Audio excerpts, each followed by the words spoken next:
अस्सलामुअलैकुम एवरीवन, उम्मीद है आप सब खैरियत से होंगे। आज हम बनाएंगे बीफ निहारी। दिल्ली की फ़ेमस ट्रेडिशनल तरीके से बनाएंगे, बहुत ही आसान मज़ेदार घर के मसालों से। तो वीडियो आप लोग एंड तक वॉच करिएगा। तो चले हम रेसिपी को स्टार्ट करते हैं। तो सबसे पहले मैंने यहाँ 1 कप से थोड़ा ज़्यादा घी लिया है। इसके अंदर मैंने प्याज पहले फ्राई कर ली, तो जब भी इसका थोड़ा कलर जो है येलोइश है, अब हम इसके अंदर 2.5 टेबल स्पून जो है लहसुन अदरक का पेस्ट ऐड करेंगे और इसको हम लो फ्लेम पे अच्छे से भुनाई कर लेंगे। तो जब लहसुन अदरक का पेस्ट अच्छे से भुन जाएगा तो इसके अंदर हम गोश्त ऐड करेंगे। तो मैंने यहाँ आधा किलो से थोड़ा ज़्यादा ही गोश्त लिया है। अगर आप निहारी बनाएं और आपके पास बॉन्ग का गोश्त अवेलेबल है तो नहारी बहुत ही मज़े की बनती है। फ़िलहाल मेरे पास नहीं था तो मैं सिंपल बीफ गोश्त में बना रही हूँ निहारी।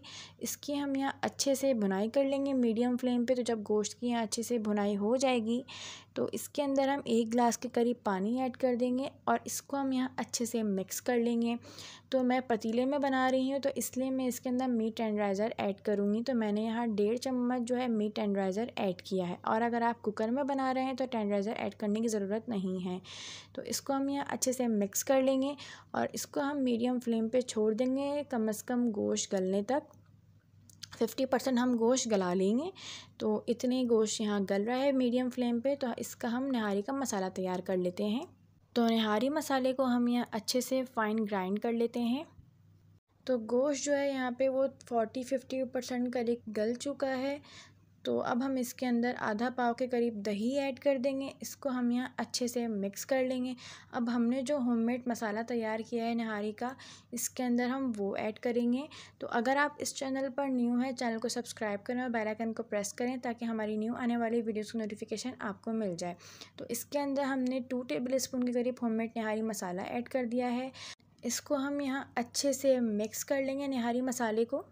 अब हम इसके अंदर फ्राई हुई हुई प्याज ऐड कर देंगे और प्याज ऐड करने के बाद हम मीडियम फ्लेम पे अच्छे से इन सब की भुनाई कर लेंगे। तो अब इन सारे मसालों की यहाँ अच्छे से भुनाई हो गई है। तो भुनाई करने के बाद अब हम इसके अंदर तकरीबन 4 गिलास के करीब पानी ऐड कर देंगे और इसको हम मीडियम फ्लेम पे कवर करके रख देंगे तकरीबन 35 से 40 मिनट के लिए, ताकि गोश्त जो है वो यहाँ अच्छे से गल जाए। और अगर आप कुकर का इस्तेमाल कर रहे हैं तो आप कुकर की टाइमिंग अपने हिसाब से एडजस्ट कर सकते हैं। तो पानी ऐड करने के बाद हम इसको यहाँ अच्छे से मिक्स कर लेंगे और कवर करके इसको हम मीडियम फ्लेम पे रख देंगे गोश्त गलने तक। 35 से 40 मिनट जब हो जाएं उसके बाद हम फ्लेम को ऑफ़ कर देंगे और 10 मिनट के बाद हम इसका कवर हटाएंगे।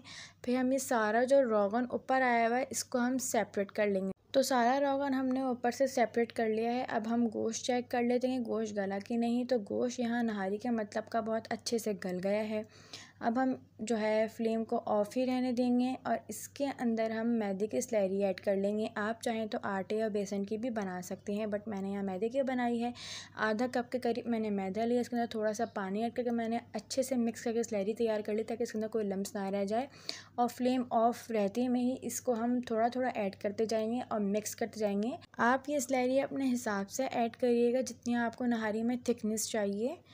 तो जब ये सारी स्लैरी इसके अंदर हम ऐड कर देंगे तो इसको हम अच्छे से मिक्स कर लेंगे और फ्लेम को हम ऑन कर लेंगे और मीडियम फ्लेम पे इसको हम 10 मिनट के लिए कवर करके रख देंगे। लेकिन बीच बीच में हम जो है चमचा चलाते जाएंगे नहारी के अंदर ताकि हमने जो इसके अंदर मैदा ऐड किया है वो पैंदे पे चिपके ना। तो अब यहाँ हमने अच्छे से सबको मिक्स कर लिया है और 10 मिनट के लिए कवर करके हम इसको मीडियम फ्लेम पे रख देंगे पकने के लिए। तो अब 10 मिनट हो गए हैं, आप लोग देख सकते हैं बड़ी कोई मज़ेदार सी जो है नहारी तैयार हो गई है। हमने फ्लेम को ऑफ़ कर दिया। अब इस नहारी के अंदर हम थोड़ी सी जान डाल देते हैं, यानी इसकी हम थोड़ी सी ग्रेवी ऐड कर देंगे इसके ऊपर, जो हमने पहले थोड़ी सी निकाल ली थी। थोड़ी सी अभी ऐड कर देंगे, थोड़ी सी लास्ट में हम गार्निशिंग के टाइम पे ऐड कर देंगे। अब हम इसको अच्छे से मिक्स कर लेंगे एक बार और मज़ेदार सी नहारी जो है हमारी तैयार हो गई है। ये इसका फाइनल लुक है। अब हम इसको जो है डिश आउट कर लेंगे। अगर आपको वीडियो अच्छी लगी तो लाइक करें, कमेंट करें एंड शेयर करें अपने फ्रेंड्स में और चैनल को सब्सक्राइब करना मत भूलिएगा। मज़ीद ऐसी रेसिपीज़ के लिए हमारा चैनल डिलीशियस मील सब्सक्राइब करें। शुक्रिया।